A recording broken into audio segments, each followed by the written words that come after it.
4. Chapter 1. You're my grandpa? Asked Jacob in shock. Yes, my friend, I am your granddaddy, answered Richard. Jacob was in complete shock. He was told that his grandpa was killed before he was born from the Crescent Plague while living in Nagistan. First of all, I thought you were dead, and I'm not going to call you granddaddy, said Jacob. Then Jessica spoke up. This is really great and all. It really is. But man's vomiting like a sick donkey that just came out of a tunnel for a week. Jessica informed us. Then the one named Rob Baldwin spoke up. Very well then, we will head off to the headquarters at once. Where is it? Asked Jacob. Our central headquarters is 10 crocs, equivalent to 10 miles. Away from here in Jacobson, explained Rob. After they were satisfied, they started walking through tall grass till they reached the road. As they walked, Richard and Rob explained more about the anti-dark resistance, while they learned their magic only works after drinking a special substance every morning. Though they have to drink it to use their magic, no one can have these powers unless it is inherited. Finally, they started talking about what really happened to Jacob's grandpa. Jacob, sonny, you need to understand something. What happened in your childhood was all for the best. If you had been home all these years, the Dark Lord and his followers would have already eliminated you by now, explained Richard. Oh yeah, really? You think that living on that ship for 7 years and being beat every day was for the best? Shot back Jacob. Yes, you are alive and well, and now we can strip this evil off the land forever, exclaimed Richard. Well, I think I should have been protected better. Now how come I get no attention? Oh, Matt commented. We are here. Welcome to Jacobson, interrupted Rob. As most of the towns Jacob had recently seen, Jacobson was dirty and crowded town. Though with well laid out blocks, Jacob could tell this city was once an orderly town. This city was once a nice town, you all know. That was until the government started to move people out of Centralia city because it was overpacked. Mostly the thugs, of course. Causing some shady people to turn up around this area. Jessica explained. The two wizards led them to an alleyway with a stairwell leading underground. Isn't there an official entrance up north? Asked Jessica. Yes, but that gets crowded, and we don't have time for that, explained Richard. The group walked down the steps and into the building, where guards waited to greet them. After being cleared to enter, they walked into the building. Inside was a giant room with stairs on both walls. Hundreds of people walked around the hall, talking and carrying things. Richard and Rob led them into an empty room. Then Rob spoke. I know you know a little about the anti-dark resistance, and I won't tell you more. Just remember our main purpose, to defeat the dark. Now, we are here to talk about what you must do next. Next? You mean you are just going to send us on another quest after nearly getting killed? How many times? Jessica snapped. Rob turned to Jessica. You are the chosen one. It is your duty to fight. We don't have much time, and I know you want rest, but you can't right now, Rob angrily explained. Matt was about to speak when they heard a loud boom and people screaming. They all rushed out of the room to see soldiers dressed in black robes storm the building. Chapter 2, Apprentice Haven. Everyone stand back, yelled an officer. The officers and soldiers collided into battle as people ran around trying to get to the door. Richard, Rob, and the kids ran towards the door, only to be met by more black soldiers. Up the stairs, yelled Jacob. The 5 of them ran up the steps and ran into a door, which they bolted. Fire was spreading down below as they could hear from people's yells. We need to get out of here, exclaimed Richard. How are we going to do that? The only way is to go up to jump out the window, exclaimed Jacob. It isn't that far to the bottom. We're only 1 floor above ground, Matt reasoned. Okay, you kids climb down with Richard. I'll meet you down, said Rob. Everyone climbed out the window and jumped 10 feet to the street below.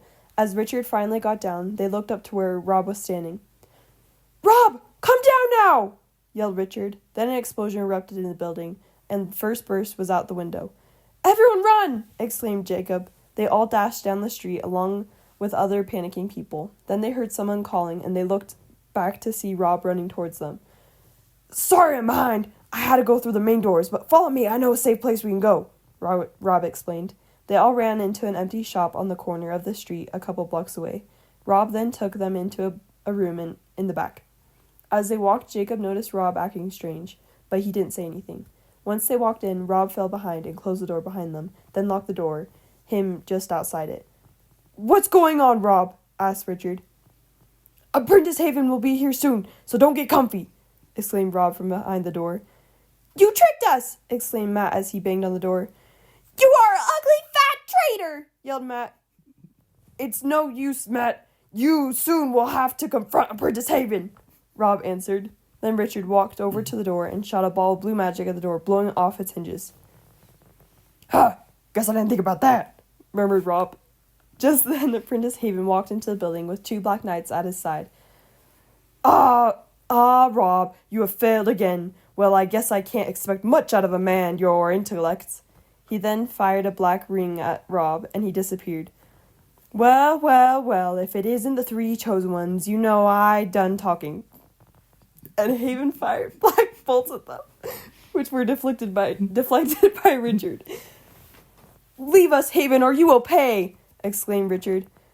No thanks, I'm not done yet, answered Haven. He kept on shooting bolts, and Jacob, Matt, and Jessica took cover. The Black Knights then took action and charged at the 3 of them. Jacob and Matt instinctively reached for their coins, which they realized weren't there. Now defenseless, they ran to the back of the room. Jessica then picked up a pipe on the ground and charged with it. She was easily disarmed and now sported a nasty gash on her forehead. Just then, Haven fired the fatal blow to Richard. He then turned his attention to Jessica.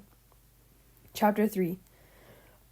Jessica, I would offer you last words, but I want this done quickly, taunted Haven. Matt rushed to help Jessica, but too late. With one blast from Haven, she was gone forever. Matt collapsed in horror. What have you done? I love her! Exclaimed Matt. Now it's your turn. Goodbye, said Haven. Jacob knew he needed to do something. He picked up the closest thing to him, which was a brick, and threw it at Haven. This messed up Haven's shot and hit the ceiling, which made it start to collapse. Jacob, not wasting a second, pulled Matt out the door. Not a second too soon, the building collapsed behind them. Outside, he saw something he thought he would never see. Matt was sobbing on the ground. She's gone! Gone forever! What will I do without her? Matt sobbed. Come on, Matt, we need to go, urged Jacob. As they walked away, Jacob couldn't help but think how different things will be after this moment. His grandpa, who was apparently alive, and Jessica, now gone.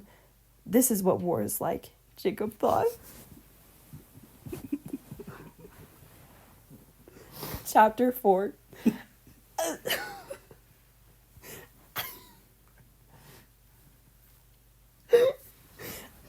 After that, it's awful.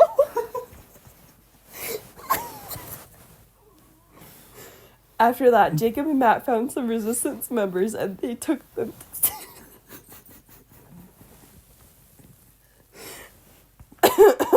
Sorry.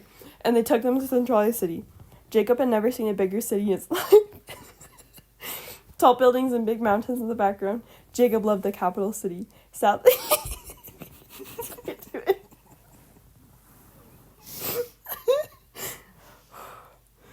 Sadly for him, though, they didn't spend much time there for safety and set out immediately.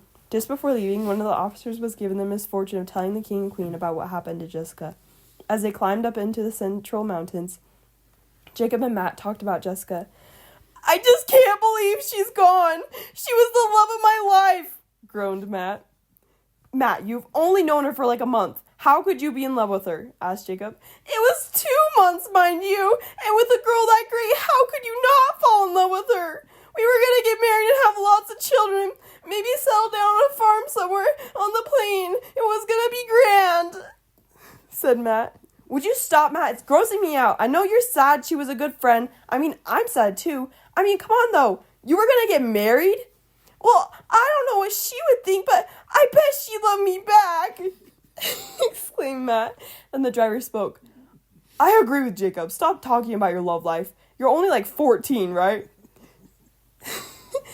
Hey, how about I tell you about the capital city?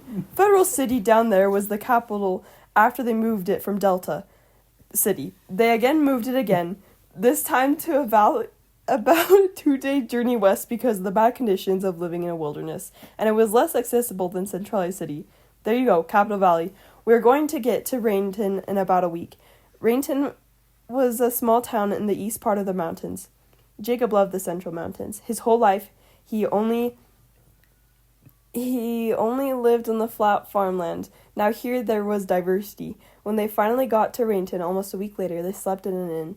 While there, the driver told them they would have to go down to water border by Hawk Lake at the bottom of the mountains to avoid a storm heading in.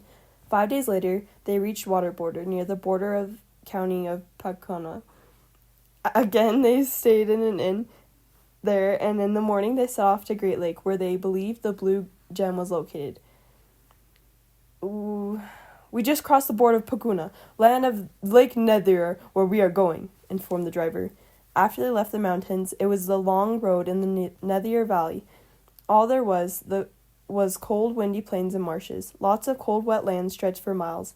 At some points there was forest, but it was mostly the same thing every mile.